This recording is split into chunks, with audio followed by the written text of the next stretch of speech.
Pozdrav svima, evo nakon jednog vrlo burnog tjedna u Hrvatskom saboru i nakon glasovanja o tome ko će biti novi glavni ravnatelj Hrvatske radiotelevizije, možda nije loše podsjetiti na neke stvari koje su obilježile uopće izbor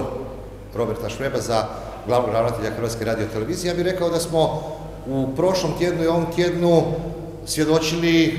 dvije stvari koje, prva je bila povijesno ujedinjenje oporbe koje se dogodilo u četvrtak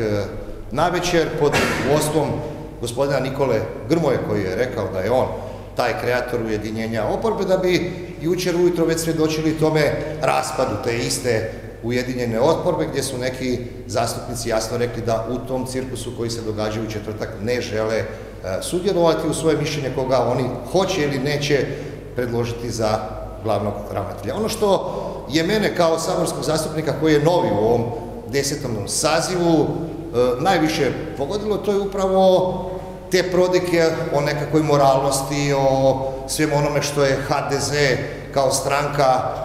da utječe na medije, da ima brojeve telefona urednika ili ne znam što već, drže oni koji su radili na Hrvatskoj radioteleviziji i to baš u vrijeme omraženog glavnog ravnatelja koji je jučer izašao iz pritvora, gospodina Kazimira Bačića. Koliko ja znam, bračni par Raspudić je stekao svoju nacionalnu popularnost i prepoznatljivost upravo za to vrijeme upravljanja Hrvatskom radiotelevizijom gospodina Kazimira Bačića. Pojedini saborski zastupnici su imali popis ljudi koje treba podhitno smijeniti sa Hrvatske radiotelevizije, a Hrvatska demokratska zajednica i većina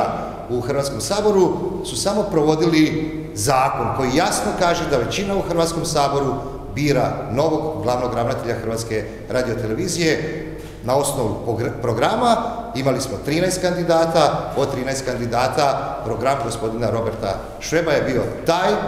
koji je na kraju rezultirao s tim da je on danas izabran za glavnog ravnatelja Hrvatske radiotelevizije, a mi se kao